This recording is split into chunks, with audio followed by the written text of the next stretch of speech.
welcome. In this tutorial, I'm gonna show you how to get rid of the captions on TikTok using your mobile device. So if you want to know how I did it, just keep on watching. So for example, that you just love scrolling through TikTok but you don't like the captions because it is distracting or irritating. So this video is for you. So there are two ways to do this.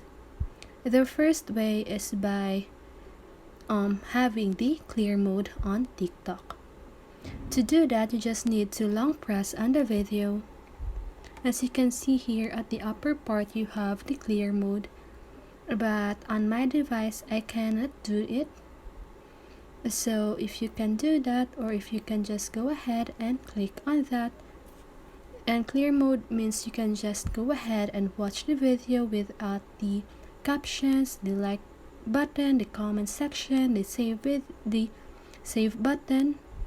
Okay, so if your device is just like mine, that you cannot go ahead and enable or activate the clear mode, you can just go ahead and click on the share button and save the video.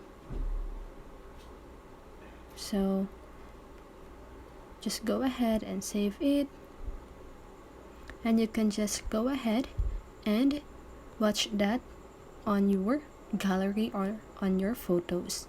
So that is how you do it. I hope this video helped you, and if it did, make sure to like, subscribe, and hit the bell notification so you won't miss a video. See you on the next one, and have a great day.